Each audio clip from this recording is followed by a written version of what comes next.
season 2? What are you most excited about? I think I'm most excited. I mean, I do. I'm not just saying that. I do legitimately love Breckin's character. How his character plays off of Black Saturn is really, really fun. So that's fun, and we have a Days of Future Past episode that we're doing where we get to see the future versions of the characters, and that's super fun. And we have sort of a riff on Galactus at one point, which is a lot of fun as well. But I think overall, it's doing a season of the show once we've kind of figured the characters out. I think season 1 was all about, dear God, what's funny about this character, and, what's good, and then the actors come in and they bring another flavor to it. And so it's not until towards the end of the first season that you really know what your show is. And so just going into it with a little more confidence is fun. So you both worked on Robot Chicken, and what would you say, especially for you, the biggest difference between working on a consistent story as opposed to like the shorter kind of things that you would do on there? The biggest difference is, you don't have a ripcord you can pull. If this thing you thought was funny ends up not being as funny as you thought it was. Like a Robot Chicken sketch, I think a lot of times you start writing it and you say, oh God, this is not the 3-page epic I thought it was going to be. This is one joke and it's very stupid. So then you turn it into a 5-second sketch, and Robot Chicken has a bunch of 5-second sketches. But this, every joke has to build on a previous joke, build on the character, say something new about the character, and then keep building and building and building and evolve over time. So it just has to be so much better thought out than a Robot Chicken sketch. And the people and the characters have to be real characters that you would want to spend time with. I think a lot of Robot Chicken characters exist just for the joke, and so they can be massive assholes or completely irredeemable, but our characters, you have to like them, or they're So Breckin, I actually wanted to ask you because I was looking through your film history before we got here, and I just found your career arc to be very interesting. You started out in sort of like these very generic protagonist roles, but now you really sort of, in my opinion, found your swing in sort of these characters. Like you got Type Maximum as Reggie, as Boba Fett from Robot Chicken. You really found it in sort of these like douchey. I'm just kind of curious, was that always your sort of sense of humor and you finally found an avenue for it? Or did you just sort of meet Zeb and sat and you're like, oh, I can do that. I can definitely be No, I think it's similar to what Zeb was saying about the characters, about, I think with superheroes in general, I didn't do a bunch of comic reading and stuff, but, watching superhero movies, watching, cartoons and whatnot, once you think about the reality of a superhero, the first thing that comes to mind is they must be so fucking cocky. Because just like they're better than everyone else, you know what I mean? And so when we first started doing Robot Chicken, when it was Superman, it was like, this guy must be cocky. Like behind closed doors, there's no way he's just like, all they do is need me. All they do is they call me all the time, I have to help everybody out. And then with Boba Fett's my favorite character from the Star Wars world. Again, the guy had like a line in Empire, and he became everyone's favorite just from one line, just because he's got a cool outfit.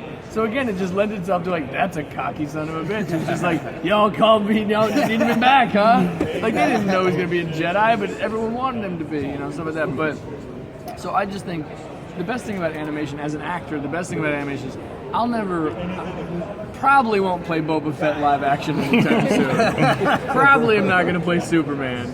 Definitely not going to play Lohan or Jesus. So the fact that I get, as an actor, you get to do that with animation is so much fun. And because we're all friends and stuff, we all want to make each other laugh. But Seth always jokes about like, I wish people could see the fun stuff. I wish you could get to do the stuff you do on our show in live action. Yeah.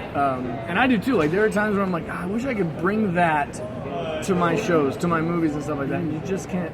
This person ever said my movies. Yeah. In my life. I don't know how to say this without sounding like a jerk, but I was. What could go wrong? But I mean, because I had never met Breckin before we met in the Robot Chicken writers room, and I was so shocked by that side of it. Like he was so fucking funny in that room, like so quick-witted.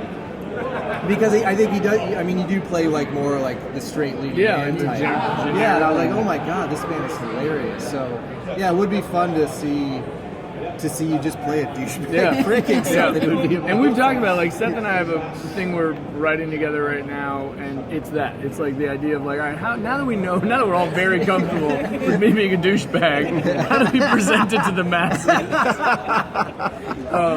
But that's the fun of animation, is you get to do all that different type of stuff. Can you talk about Star Wars detours, where that stands at all? Speaking of Boba Fett. I wish we. I don't know where the fuck it is. Yeah, it stands They have in a vault somewhere. It stands under lock and key of Mickey. Like, so Disney has it. Did you like produce a full run of it? Yeah, I think there are plenty of 50 episodes. Yeah, they're yeah. all done. We wrote a boatload, and I think they finished. I think over 30 of them. Oh wow! Is done and voiced. Yeah. Hopefully, look, nothing Star Wars has ever not come out, even the holiday special. So hopefully at some point, I get why initially it didn't come out. The reason it got shelved to us was they were coming out with these new movies. George sold it to Disney. I can call him George. George sold it to Disney. And the first thing they want to have come out that's the new Star Wars world, it's probably not going to be the funny animated thing. But wait, let the movies do their thing. And then hopefully now that it's reintroduced to everyone and all the young kids love it as much as they do, now it can be like, all right, now we can poke a little fun at ourselves and hopefully release Detours. It still has been the dream job for every single writer and voice actor on that show to work with George literally to work like this with George Lucas At and the create ranch. characters at the ranch and goofing off with him and stuff like that is still the highlight. That's the Make-A-Wish world right there. Now you bring up the holiday special. I remember that night where we were gonna watch it at Skywalker Ranch. Yeah. We found it, and the fire department was like, they knew that Breckin was going to be there and Seth was going to be there, so we were like, yeah, let's go watch a movie with these guys. That'll be awesome. You know, so these big dudes get up there, throw their feet up. 10 minutes into this holiday special, like, we gotta go. Yeah, I think there's a fire. They started fire. Have fun, nerds. It was really sad. And it was also, by the way, you forget how long the special is, because there's clips on YouTube. It's terrible. You watch the long version of it at Skywalker, sitting in a screen room. At some point, everyone did a... just wondering how much longer we gotta watch. It was funny for 5 minutes. Yeah, but now we got, the Wookiee family are just jerking off. It's weird. Is Papa Wookiee going to masturbate? Yeah. What is happening? Yeah. Oh, he is masturbating. He is masturbating. You got it. Great. Bananas. Does the Disney deal affect doing any Robot Chicken Star Wars specials?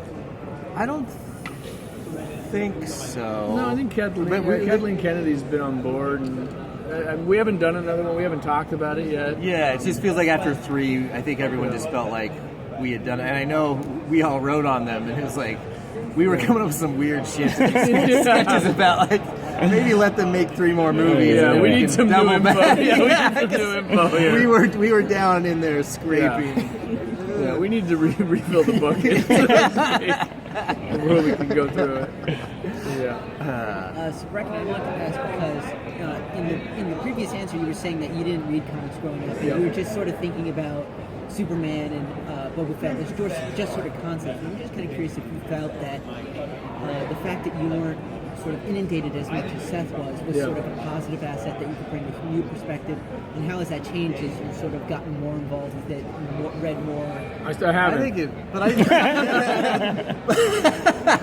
and I won't. But I to answer his question, I think that was super valuable. I think it's always super valuable to have someone in the room that's the outsider perspective. Like, I don't think any of us would have come up with that take on Superman.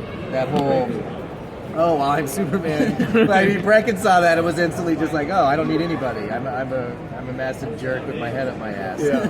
And all of us growing up and revering Superman never would have come up with that. Right, he's sacred. At that Yeah, point. he's sacred, and we don't. absolutely.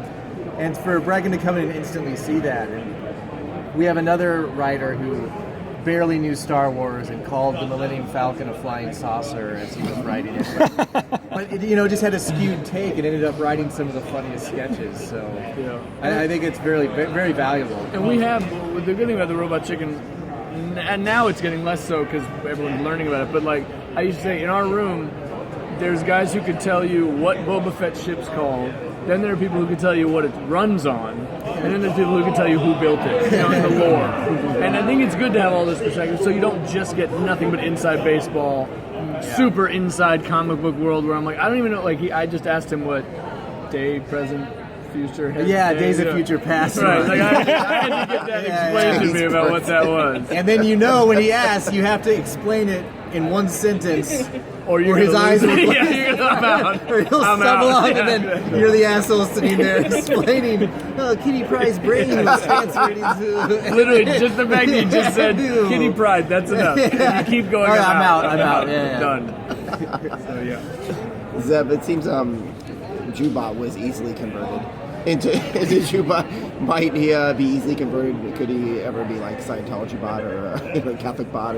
Yeah, I think we want to play with that a lot more in season 2, because I think that he is just putting out feelers and trying to find an identity, because he wants to be a human so badly, or find some sort of identity besides just a robot. So we have.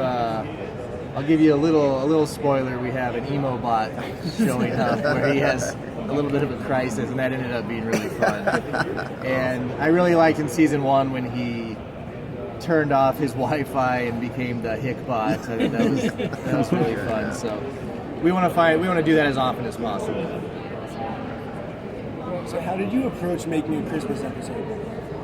Well, it was funny because we weren't planning on doing a Christmas episode, and then suddenly they were like, hey, we should do a Christmas episode. And if we want to do a Christmas episode, we need the script yesterday. And so they were like, so we can't do one. But I was like, oh, I really, really want to do one. So I had to write it super fast, and I just had an idea about Santa Claus. There's somebody wishing for Santa Claus with a Mr. Mxyzptlk type character, Impossible Man character. And if you were blinked into existence like that, maybe you would have a hard time adjusting. So it's about Santa Claus with all these weird Santa powers that don't make sense. Like being able to bend space and time to deliver a billion presents every night.